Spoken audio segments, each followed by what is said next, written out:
Hi everyone, welcome back to Data Finance Wizard. So in this video, I'm going to discuss about the introduction to the stock market. तो हम stock market का full explanation समझेंगे, कैसे काम करता है ये, कौन कौन से की पार्टिसिपेंट होते हैं इसमें, और रियल लाइफ एग्जांपल्स के साथ भी इसको समझेंगे। तो ये एक इंटरेक्टिव और इंगेजिंग वीडियो होगा जो बिगनर फ्रेंडली भी होगा और डीप इंसाइट्स भी देगा। अगर आप स्टॉक मार्केट को समझना चाहते हो या फिर आप फाइनेंस के स्टूडेंट हो या इन्वेस्ट करने की सोच रहे हो तो ये वीडियो बिल्कुल आपके लिए है। चलिए शुरू करते हैं बिना किसी देरी के। तो सबसे पहले समझते हैं इंट्रोडक्शन टू स्टॉक मार्केट। क्या होता है stock market? Stock market is a financial marketplace where individual and institutions buy and sell shares of publicly traded companies. ठीक है, तो इसका मतलब समझते हैं। स्टॉक मार्केट एक ऐसी जगह है जहां कंपनीज के शेयर्स को बाय और सेल किया जाता है। ठीक है, स्टॉक मार्केट ऐसी जगह है, एक ऐसी प्लेस है जहां पे कंपनीज के शेयर्स बाय और सेल किए जाते हैं। यहाँ पे कंपनीज पैसा रेज करती है और इन्वेस्टर्स अपने पैसे ग्रो करते हैं। मतलब दोनों का काम हो रहा है। कंपनी जो कि अपना शेयर सेल करके पैसे रेज करती है और जो कम इन्वेस्टर्स जो अपने पैसे देते हैं कंपनी को और उसके बदले कंपनी में हिस्सेदारी लेते हैं, उसके शेयर्स को बाय करते हैं। रियल लाइफ एग्जांपल देखते हैं। इमेजिन करो कि आप कोई स्टार्टअप कंपनी, कोई भी स्टार्टअप कंपनी ले लो, जो कि अपने नए प्रोडक्ट्स को लॉन्च करना चाहती है, लेकिन उसके पास कैपिटल मतलब पैसे नहीं है। तो ये स्टॉक मार्केट में अपनी कंपनी को पब्लिक करते हैं। ठीक है, और कैसे करते हैं? तो सबसे पहले पब्लिक करने का तरीका होता है आईपीओ। आईपीओ एक प्रोसेस होता है जिसमें कंपनी सबसे पहले स्टॉक अपने शेयर्स को पब्लिकली सेल करती है और वहां से पैसे रेज करती है। आईपीओ का पूरा पूरा हो गया इनिशियल पब्लिक ऑफरिंग्स। तो और जब कंपनी जो है वो आईपीओ को पब्लिक करती है, मतलब रेज करती है, आईपीओ इशू करती है और कैपिटल उससे रेज करती है, तो लोग उसके शेयर्स खरीद लेते हैं। ठीक है, अब जब वो कंपनी का बिजनेस अच्छा होगा तो इन्वेस्टर्स के पैसे भी ग्रो होंगे। यही होता है स्टॉक मार्केट का मैजिक। तो अब हम समझते हैं कि स्टॉक मार्केट और नॉर्मल मार्केट में क्या फर्क है। नॉर्मल मार्केट जहाँ पे आप वेजिटेबल्स, क्लॉथ्स और इलेक्ट्रॉनिक्स खरीदते हो, ठीक है। बट स्टॉक मार्केट जहाँ पे आप कंपनीज के शेयर्स खरीदते हो, मतलब मार्केट एक प्लेस ही है। मार्केट एक प्लेस ही है, लेकिन नॉर्मल मार्केट में आप वेजिटेबल्स खरीदने जाते हो, कपड़े खरीदने जाते हो, इलेक्ट्रॉनिक गैजेट्स खरीदने जाते हो या फिर अपनी जरूरत के सामान खरीदने जाते हो। सॉरी। बट स्टॉक मार्केट जहाँ पे आप कंपनीज के शेयर्स को खरीदते हो। शेयर्स क्या होते हैं? शेयर्स का मतलब है ओनरशिप का एक टुकड़ा। ठीक है, शेयर्स का मतलब होता है ओनरशिप का एक टुकड़ा। अगर आप रिलायंस के 10 शेयर्स खरीदते हो तो आप रिलायंस के छोटे से मालिक बन जाते हैं। ओके, अब बात करते हैं कि how the stock markets work. तो स्टॉक मार्केट काम कैसे करता है, स्टेप बाय स्टेप समझते हैं इसको। सबसे पहले कंपनीज जो है वो आईपीओ के थ्रू पब्लिक होती है। तो companies go public. How companies go public? Companies go public through IPO. ठीक है, private companies raise capital by issuing shares through an initial public offering that is IPO, and after the IPO the shares are traded on stock exchanges. Okay, तो जब किसी company को पैसे चाहिए होता है तो वो स्टॉक मार्केट में अपने शेयर्स इशू करती है। अब हम जोमेटो की एग्जांपल लेते हैं। तो जोमेटो ने 2021 में आईपीओ लॉन्च किया था और लोगों ने उसके शेयर्स बाय किए। तो ये हो गया पहला स्टेप।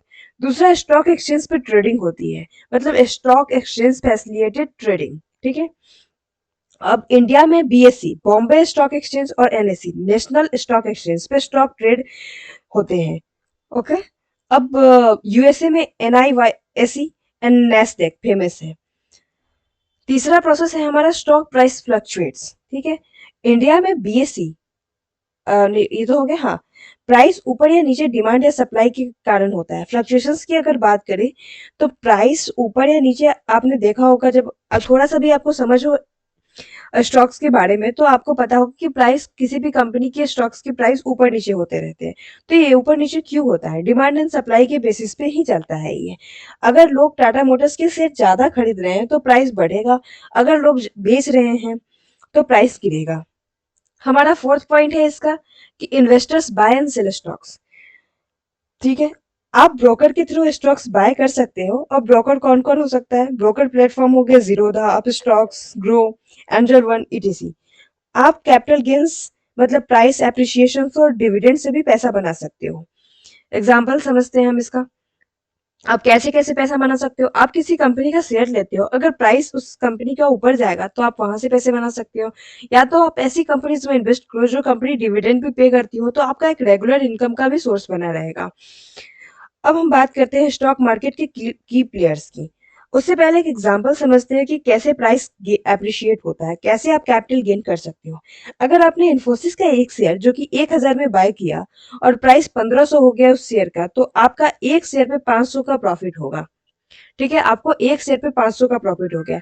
चलो आप 10 शेयर ले लियो तो आपको 5000, 10 शेयर आप ले लेते हो तो आपको 5000 का प्रॉफिट मिलेगा। तो आप समझ सकते हो कि कैसे कैपिटल गेन प्राइस एप्रिसिएशन से होता है, जब प्राइस इंक्रीज हो जाता है उस शेयर का। तो अब हम बात करेंगे की participant in stock market. Okay, तो स्टॉक मार्केट के की प्लेयर्स कौन कौन से मार्केट में खेल रहे हैं। सबसे पहला हमारे रिटेल इन्वेस्टर्स की बात करते हैं। तो रिटेल इन्वेस्टर्स छोटे इन्वेस्टर्स, हम और आप और मैं जैसे नॉर्मल लोग जो अपना पैसा इन्वेस्ट करते हैं स्टॉक मार्केट में, हम जैसे लोगों को रिटेल इन्वेस्टर्स बोलते हैं। जैसे कि रमेश जी ने एसबीआई के शेयर्स 500 पे लिए, अब वो 600 हो गए तो उनको 100 रुपए का प्रॉफिट मिला पर शेयर। अगर वो ज्यादा शेयर लिए होते, अगर 10 शेयर लिए होते तो उनको कितने रुपए का प्रॉफिट मिलता, 10 into 100, मतलब 1000 का प्रॉफिट मिलता है। अब फ्री में तो कोई 1000 देता नहीं है, और आपके पैसे हो सकते हैं कि आप 500 रुपए अपनी जेब में ही रखे रहो, है ना। तो आप उसको इन्वेस्ट करके पैसे कमा सकते हो, बना सकते हो। अब दूसरा है इंस्टीट्यूशनल इन्वेस्टर्स। तो लार्ज एंटिटीज जैसे कि म्यूचुअल फंड हो गया, हेज फंड हो गए, पेंशन फंड्स हो गया, इंश्योरेंस कंपनीज हो गई, ये सब बड़े प्लेयर्स हो गए। ये सब भी स्टॉक्स में इन्वेस्ट करते हैं और यहाँ से पैसे बनाते हैं। ठीक है, अब एसबीआई म्यूचुअल फंड ने रिलायंस में 500 करोड़ इन्वेस्ट किया, तो ऑफकोर्स उस रिलायंस की प्राइस जो है ऊपर जाएगी। स्टॉक एक्सचेंज की बात कर लेते हैं। तो स्टॉक एक्सचेंज एक प्लेटफॉर्म है जहाँ पे जो कंपनी है, स्टॉक एक्सचेंज जो है वो प्लेटफॉर्म होती है जहाँ पे कंपनीज अपने शेयर को लिस्ट करती है और ट्रेड करती है। ट्रेडिंग का रियल मार्केट प्लेस जो होता है वो स्टॉक एक्सचेंज ही होता है। एनएससी और बीएससी जहाँ टाटा, इन्फोसिस, एचडीएफसी जैसे शेयर्स लिस्ट होते हैं और वहीं से ट्रेड होते हैं। अब रेगुलेटर्स की बात करते हैं। तो सेबी, सेबी को रेगुलेटर्स इंडिया में समझा जाता है, माना जाता है, और है भी वो। तो securities and exchange board of India, SEBI जो कि रेगुलेटर है इंडिया का। Securities and exchange commission, SEC, SEC जो यूएसए का रेगुलेटर है। तो ये ओवरसी करता है और रेगुलेट करता है पूरे के पूरे स्टॉक मार्केट को। किस लिए करता है, ताकि मार्केट में ट्रांसपेरेंसी बनी रहे, इन्वेस्टर्स के पैसे इधर उधर ना हो, प्रोटेक्ट रहे, उनको राइट टाइम पे राइट जो भी होता है प्राइस एप्रिशिएशन का फायदा मिले, डिविडेंड्स का फायदा मिले। तो इन सब के लिए होता है। मतलब मार्केट का पुलिस जो होता है, जो धोखाधड़ी से रोक सकता है, वो सेबी होता है। अगर कोई कंपनी फेक फाइनेंशियल रिपोर्ट दे तो सेबी उसके खिलाफ एक्शन लेता है। अब हम बात करते हैं brokerage firms and market intermediaries की। तो ये जीरोधा हो गया, अप स्टॉक्स हो गया, एंजल वन हो गया, जो ट्रेडिंग करने देते हैं, ये ब्रोकर्स हो गए। इनके थ्रू हम स्टॉक मार्केट मतलब शेयर को खरीद और बेच करते हैं। स्टॉक प्रोडक्ट जो होते हैं वो trading platform, trading services provide करते हैं, जहाँ पे हम शेयर को एग्जीक्यूट करते हैं, लाइक बाय और सेल करते हैं अपने ऑर्डर्स को। अब क्लियरिंग हाउस भी एक ब्रोकर हो गए। क्लियरिंग हाउस जो होता है वो, जैसे भारत में एनएससीसीएल, ठीक है, एनएससी क्लियरिंग कॉर्पोरेशन लिमिटेड, जो कि स्मूथ ट्रेड एग्जीक्यूशन में हेल्प करता है। और हो गया। अब कंपनीज की बात करते हैं। तो कंपनीज कौन कौन सी होगी, लिस्टेड कॉर्पोरेशन, वो बिजनेस जो जिसने शेयर को इशू करा है कैपिटल और फंड को रेस करने के लिए पब्लिक से। There stock performance is influenced by earnings, management decision and market condition. Companies जैसे कि रिलायंस, एचडीएफसी, एसबीआई, ये सारी हो गए मार्केट मेकर्स। वो एंटिटीज जो कि इंश्योर करते हैं कि लिक्विडिटी बनी रहे मार्केट में, मतलब कंटिन्यूसली बाय और सेल होते रहे मार्केट स्टॉक्स की, जिससे लिक्विडिटी बनी रहती है। अब लिक्विडिटी कैसी बनी रहेगी, जैसे कि पैसे का फ्लो बना रहता है। अगर कंटिन्यूसली बाय से सेल होता रहेगा स्टॉक्स का, तो पैसे एक दूसरे के पास जाएंगे। अगर होल्ड करके रख लोगे तो पैसे किसी एक के पास है और शेयर किसी एक के पास ही रह जाएगा। तो ऐसे स्मूथ ट्रेडिंग एक्टिविटी नहीं होती है। To maintain smooth trading activity, market makers का ये काम होता है कि वो लिक्विडिटी बना के रखे, जिसे कंटिन्यूअस बाय एंड सेलिंग करते हैं। अब हम बात करेंगे रिटेल एंड इंस्टीट्यूशनल एनालिस्ट की, जो कि रिसर्च एनालिस्ट भी होते हैं। तो रिसर्च एनालिस्ट जो होते हैं वो फाइनेंशियल स्टेटमेंट्स और मार्केट ट्रेंड्स को समझते हैं, उसकी पढ़ाई करते हैं और फिर इन्वेस्टमेंट रिकमेंडेशन देते हैं। ठीक है, तो स्टॉक मार्केट जो होता है वो क्रूशियल पार्ट होता है ग्लोबल इकोनॉमी का। ये बहुत ही इंटीग्रल पार्ट होता है जो बिजनेस को ग्रो करने के लिए हेल्प करता है और इन्वेस्टर्स को उनके पैसे बनाने में हेल्प करता है। तो इसके वर्किंग मैकेनिज्म को समझना और की पार्टिसिपेंट्स जो होते हैं जो हेल्प करते हैं इन्वेस्टर्स को इन्फॉर्म डिसीजन लेने में और उनको हेल्प करते हैं कि वो कैसे रिस्क को इफेक्टिवली मैनेज कर सके, ये होता है स्टॉक मार्केट। ये यस, एग्जांपल से समझते हैं कि स्टॉक मार्केट से आप पैसे कैसे बनाएं। तो इन्वेस्टिंग अप्रोच लगा सकते हैं, मतलब लॉन्ग टर्म के लिए हो सकती है। अब अच्छी कंपनीज के शेयर्स लेके आप 5 से 10 साल तक होल्ड करें। ठीक है, जैसे कि एग्जांपल ले सकते हैं 2010 में टीसीएस ने 500, टीसीएस का जो शेयर था वो 500 का था और अभी 4000 का है। तो अगर किसी ने 2010 में लॉन्ग टर्म के लिए इन्वेस्ट करा होगा तो अभी वो समझो कि एक शेयर पे उसके 500 से 4000 कितने का प्रॉफिट हुआ। अगर वो 10 शेयर 100 शेयर 1000 शेयर ले लिया होता तो अभी कितने पैसे वाले हो जाते वो। ट्रेडिंग अप्रोच मतलब शॉर्ट टर्म से भी कर सकते हो, डेली ट्रेडिंग करके भी प्रॉफिट कमा सकते हो आप। अगर आपने इन्फोसिस का शेयर 1200 रुपये पे बाय किया और 1250 पे बेच दिया, आप डेली करते हो फिर 1-2 दिन का, तो आपको पर शेयर 50 रुपए का प्रॉफिट मिलेगा।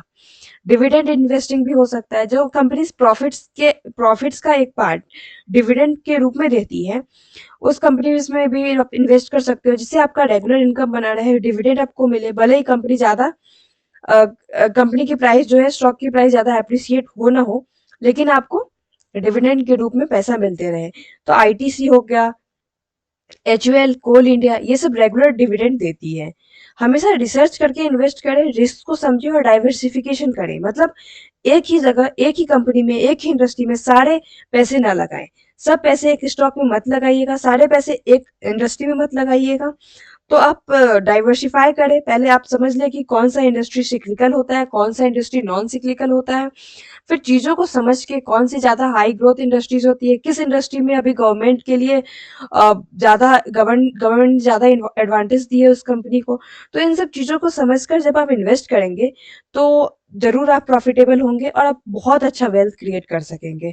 स्टॉक मार्केट एक पावरफुल वेल्थ क्रिएशन टूल है, बस सही नॉलेज और पेशेंस चाहिए। तो ठीक है, क्या आपको स्टॉक मार्केट में इन्वेस्ट करना चाहिए? कौन से स्टॉक आपके पोर्टफोलियो में होने चाहिए? नेक्स्ट वीडियो किस टॉपिक पे चाहिए आपको? ये 3 सवाल के जवाब है ना, आप कमेंट बॉक्स में लिख के जरूर बताना। कमेंट्स में बताओ और वीडियो को लाइक और शेयर करना ना भूलना।